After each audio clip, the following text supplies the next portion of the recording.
हादरसानाङै दौल फोरबोखौ लानानै मैखोम रंजानाय श्रीकृष्णनि जिउ मोन्थोर फावथिनाजों फालिदों दौल फोरबो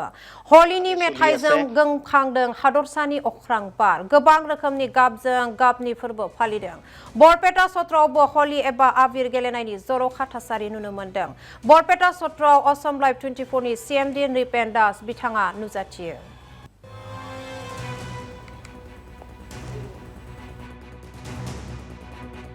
খুব আধ্যাত্মিক পৰিৱেশ আৰু এই যে ভাওনা সংস্কৃতি এই আমাৰ অসমীয়া জাতি আৰু অসমবাসী ৰাইজক যথেষ্ট বিশ্বৰ দৰবাৰত চহকী কৰি ৰাখিছে আৰু খুব সুশৃংখলিত এখন সত্ৰ ইয়াত মই আগতো আহিছোঁ কেইবাবাৰো আজি খুব ভাল লাগিল ইয়াত আহি আমি গুৱাহাটীৰ পৰা আহিছিলোঁ আহি সত্ৰাধিকাৰে আমাক আশীৰ্বাদো দিলে বুঢ়া সত্ৰাধিকাৰে আৰু তেওঁ আমাক খাবলৈ দিলে দুপৰীয়া আহাৰ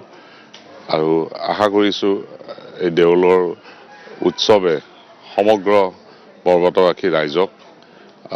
আনন্দ দিব আৰু আমাৰ শান্তি সম্প্ৰীতিৰ যিটো বাৰ্তা সকলোৰে মাজত বিয়পাই দিব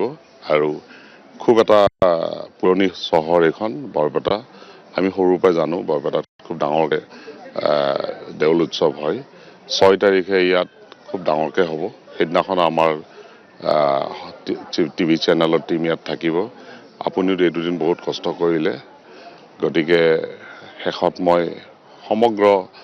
বৰপেটাবাসী ৰাইজ তথা উত্তৰ পূৰ্বাঞ্চলৰ ৰাইজক ফাকুৱাৰ শুভেচ্ছা জনালোঁ আৰু আশা কৰিছোঁ অহা দিনবিলাকত মই পুনৰ ইয়াত আহিব পাম